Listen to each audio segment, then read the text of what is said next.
Telugu Desam party జాతీయ ప్రధాన కార్యదర్శి, టీడీపీ, జనసేన, బీజేపీ ఉమ్మడి మంగళగిరి ఎమ్మెల్యే అభ్యర్థి నారా లోకేష్ ఎన్నికల ప్రచార కార్యక్రమంలో భాగంగా శనివారం మంగళగిరి నగరంలోని కొత్తపేట రామాలయం సెంటర్, 13వ వార్డు ఇస్లాంపేటలో, ఆత్మకూరు పరిధిలోని వడ్రిపాలెంలో రచ్చబండ సభలను నిర్వహించారు. ఆయా రచ్చబండ సభల్లో స్థానికులు పెద్ద సంఖ్యలో పాల్గొంటుండటంతో టీడీపీ, జనసేన, బీజేపీ శ్రేణుల్లో ఉత్సాహం పెరుగుతోంది. యువనేత లోకేష్ ప్రసంగాల జోరు, పార్టీ శ్రేణుల హోరుతో రచ్చబండ సభలు రక్తిగడుతున్నాయి. ఉత్సాహభరిత వాతావరణంలో యువనేత నారా లోకేష్ మాట్లాడుతూ 2019 ఎన్నికల్లో ఇక్కడ ఓటమి పాలైన నాటి నుంచే మంగళగిరి నియోజకవర్గంతో మమేకమై 29 సంక్షేమ పథకాలను అమలు చేస్తున్నట్టు చెప్పారు. మంగళగిరి నియోజకవర్గాన్ని అభివృద్ధికి చిరునామాగా మారుస్తానని లోకేష్ భరోసా ఇస్తున్నారు. రచ్చబండ సభల్లో స్థానికులు ప్రస్తావించిన సమస్యల పరిష్కారానికి కృషి చేస్తానని లోకేష్ హామీ ఇచ్చారు. ఈరోజు 1వ వార్డు, 2వ వార్డు నుంచి పెద్ద ఎత్తున మీరు ఈ సమావేశానికి హాజరవడం జరిగింది. దానికి మీరందరికీ పేరు పేరున నా హృదయపూర్వక నమస్కారాలు ఈ సభాముఖంగా తెలుపుతున్నా. మంగళగిరిలో నేను పోటీ చేశాను. ఆ రోజు మంగళగిరి నా సొంతం చేసుకునే తల్లి నేనుగా తల్లి. ఈ రోజు బ్రహ్మని కూడా మంగళగిరి ఆమె సొంతం చేసుకుంది. ఆనాడు వచ్చి మన కార్యక్రమాలు చూసి ఇంకా చేయాలి, వీవర్సాలు ఇంకా తీసుకురావాలి, మంగళగిరి ప్రజలకి ఇంకా నువ్వు సేవ చేయాలని నన్ను ఆర్ఎన్ఎస్లు ప్రోత్సహిస్తుంది బ్రహ్మని. ఇట్లా ఒక పట్టుదల, ఒక కమిట్మెంట్ తో మీకు పనిచేస్తున్నాం తల్లి. ఒక్క నిమిషం అన్నా, ఒక్క నిమిషం అమ్మా, అడుగుతా దాని గురించి కూడా. అందరు నాగన్ స్పీడ్ లో ఉన్నారు వాళ్ళ. అమ్మా, జగన్మోహన్ రెడ్డి గారికి సభ రాజకీయాలంటే బాగా ఇష్టం. 2014లో తండ్రి సభ వాడుకున్నాడు. 2019 వచ్చి సొంత బాబాయిని లేపేసి బాబాయ్ సభని వాడుకున్నాడు. ఇప్పుడు ఏకంగా వృద్ధులు మొన్న చనిపోతే వాళ్ళ సభలు వాడుకుంటున్నాడు. అమ్మా, ఆయనకి తెలుసు 1వ తారీఖు నాడు పెన్షన్లు ఇవ్వాలని, కానీ కావాలని కేవలం 10% మందికి సరిపోయే పెన్షన్ ఆనాడు సచివాలయ అకౌంట్ లో వేశారు. దానివల్ల 32 మంది ఇబ్బంది పడి చనిపోయే పరిస్థితి చూసాం. కావాలని వైకాపా నాయకులు వాలంటీర్లు వాడి ఎలక్షన్ ప్రచారం చేయించారు. అది తెలుసుకున్న ఎలక్షన్ కమిషన్ వాలంటీర్లు ప్రభుత్వ బాధ్యతల నుంచి ఈ 2 నెలలు దూరంగా ఉండాలని వాళ్ళ ఆదేశాలు జారీ చేశారు. అందుకే వృద్ధులకు చెప్తున్నా, తల్లి 2 నెలలు ఓపిక పట్టండి. మన ప్రభుత్వ అధికారంలోకి వచ్చిన వెంటనే 3,000 రూపాయల పెన్షన్ ని 4,000 రూపాయలు చేసే బాధ్యత మేము తీసుకుంటాం. వాలంటీర్ వ్యవస్థ కొనసాగిస్తాం. కేవలం పెన్షనే కాదు, ఇతర సంక్షేమ కార్యక్రమాలు నేరుగా మీ గడపకి అందజేసే బాధ్యత కూడా మేము తీసుకుంటామని ఈ సభాముఖంగా నేను హామీ ఇస్తున్నా. అధికారంలో ఉన్నప్పుడు కూడా రంజాన్ కి రంజాన్ తోఫా ఇచ్చాం, దుల్హన్ పథకం అమలు చేశాం, ఇమాం మౌజములకి గౌరవ వేతనం ఇచ్చాం. ఏకంగా రంజాన్ మాసం వస్తే మసీదులకి రంగులు కూడా వేసేదానికి తెలుగుదేశం ప్రభుత్వం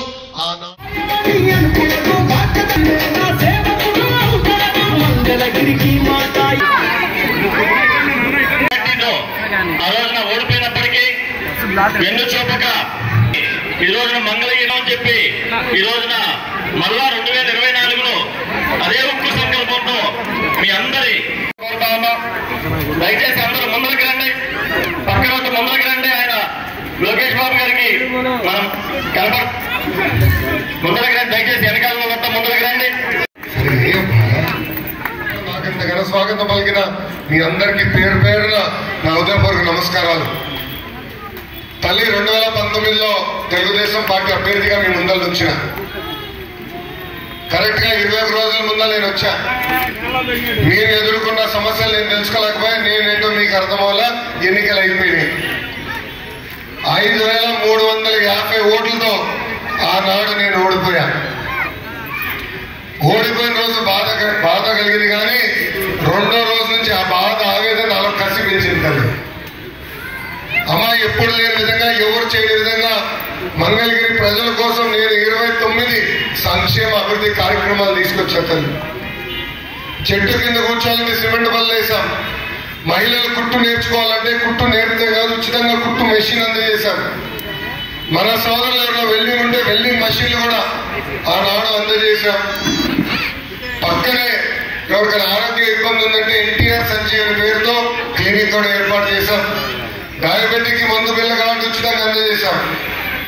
ఇంకో పక్కన కొలెస్ట్రాల్ ఉన్నా బీపీ ఉన్నా అవన్నిటికీ ఉచితంగా మందులు కూడా అందజేసింది తెలుగుదేశం పార్టీ.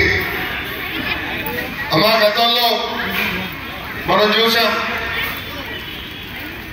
ఎంటీఎంసీ నీటి సమస్య ఉందంటే కనీసం ట్యాంకర్ పెట్టలేదు. అలాంటిది మీకోసం 4 వాటర్ ట్యాంకర్లు పెట్టి మీకు నీరు కూడా అందించాం. పిల్లలు క్రికెట్ ఆడుకోవాలంటే మంగళగిరి ప్రీమియర్ లీగ్ ఏర్పాటు చేసి గత 2 సంవత్సరాలుగా అది కూడా మేము నిర్వహించాం. ఇంకో పక్కన వాలీబాల్ టోర్నమెంట్ పెట్టాం, బ్యాడ్మింటన్ టోర్నమెంట్ పెట్టాం. ఇలా 29 సంక్షేమ అభివృద్ధి కార్యక్రమాలు నేను తీసుకొచ్చాను. మీరందరూ ఒక్కసారి ఆలోచించండి. గత 25 సంవత్సరాలుగా మీరు 2 కుటుంబాలకు అవకాశం ఇచ్చారు. మొదటి కుటుంబం హనుమంతరావు గారి కుటుంబం, వాళ్ళకి 15 సంవత్సరాల అవకాశం ఇచ్చారు. దాని తర్వాత ఆల రామకృష్ణారెడ్డి గారికి 10 సంవత్సరాల అవకాశం ఇచ్చారు. మీరందరూ ఒక్కసారి గుండె పైన చేయబెట్టుకుని ఆలోచించండి. నేను చేసిన సేవ కార్యక్రమాలు 10% అన్న వాళ్ళు చేశారు. అని అమ్మా గెలిచిన వాళ్ళు మిమ్మల్ని మర్చిపోయారు. ఓడిపోయిన మరుక్షణం నుంచి మిమ్మల్ని గుండెల్లో పెట్టుకుని నేను అనేక సేవా కార్యక్రమాలు చేస్తూ జరిగింది. తల్లి ఇక్కడ నేను పుట్టలేదు పెరగలేదు. నేను పుట్టి పెరిగింది హైదరాబాద్ లో. కానీ ఏనాడైతే మంగళగిరిలో నేను పోటీ చేశానో మంగళగిరి నియోజకవర్గాన్ని నా సొంతం చేసుకున్న సంక్షేమ కార్యక్రమాలు చేశాను. ఒక యువకుడిని ఉత్సాహవంతుడిని మంచి పనులు చేసాక వచ్చా తల్లి. మన నియోజకవర్గంలో కరకట్ట కమలాసన్ ఎవరో తెలుసా తల్లి? ఆల రామకృష్ణారెడ్డి గారు తల్లి. ఆయనలాగా మాయ మాటలు చెప్తా నాకు రాదు తల్లి. చేయగలిగితే చేస్తానంటే, చేయలేకపోతే క్షమించండి చేయలేకపోతున్నానంట. అమ్మా ఎన్నికల ముందర ఆయన ప్రచారం చేశాడు, తిరిగాడు. ఎన్నికల తర్వాత కంపడలా, పట్టించుకోలా. మనకి డ్రైనేజ్ సమస్య ఉంది ఆయన పట్టించుకోలా, నీటి సమస్య ఉంది ఆయన పట్టించుకోలా. నిరుపేద కుటుంబాలకు ఇల్లు కట్టిస్తాను, ఒక్క ఇల్లు కూడా కట్టించలా, ఒక్క పట్టా కూడా ఇవ్వలేదు. కరకట్ట కమలాసన్ ఎందుకు పేరు పెట్టారు నేను చెప్పాలి కదా.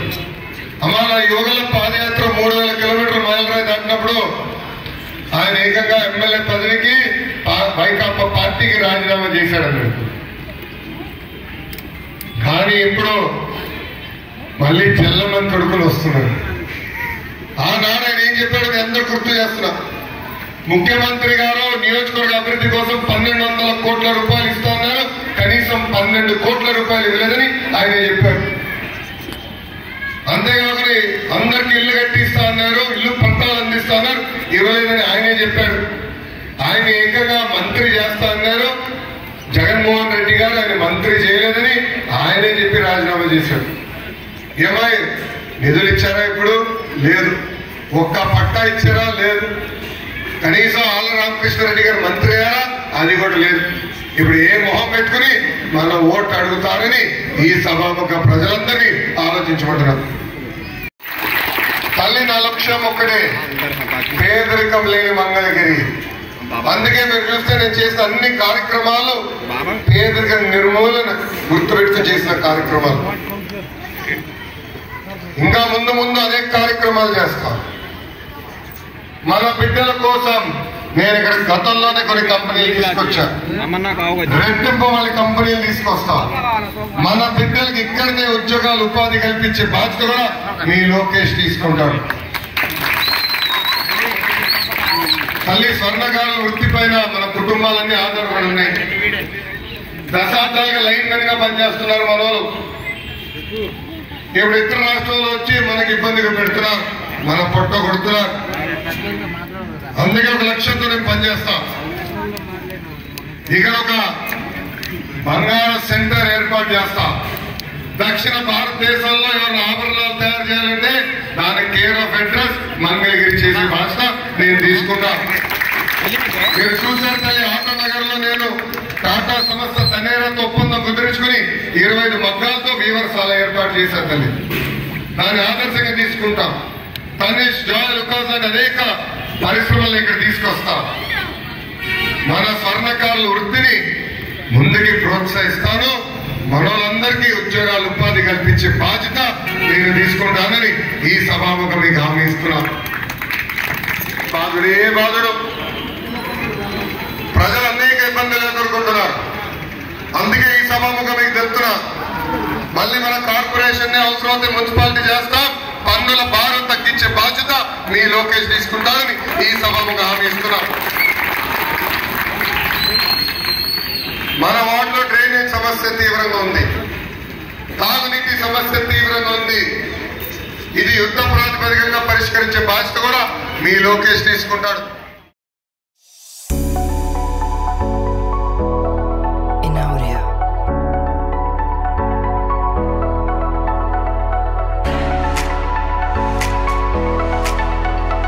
ప్రతిపక్షంలో ఉంటూ ఇక్కడ కంపెనీ తీసుకొచ్చా. చిన్న కంపెనీ, పెద్ద కంపెనీ అనట్లా. కానీ ఈరోజు 150 మంది అక్కడ పనిచేస్తున్నారు తల్లి. అది నాకున్న చిత్తశక్తి. ఒక పట్టుదలతో ఉన్న పని చేయాల లక్ష్యంతో వచ్చాను తల్లి. ఓపిక పట్టండి. తెలుగుదేశం, జనసేన, భారతీయ జనతా పార్టీ ప్రభుత్వం వచ్చిన వెంటనే భూ హక్కులు కల్పిస్తాం, పట్టాలు మీకు అందజేసే బాధ్యత మేము తీసుకుంటామని చెప్పా. ఆ హామీకి ఇప్పుడు కూడా కట్టుబడి ఉన్నాం. హామీ ఇచ్చారు. మంగళగిరి నియోజకవర్గానికి అర్హులు ఎంతమంది ఉంటే అంతమందికి శాశ్వత ఇల్లు కట్టించి ఆ తాళాలు మీకు అందజేసే బాధ్యత మేము తీసుకుంటాం.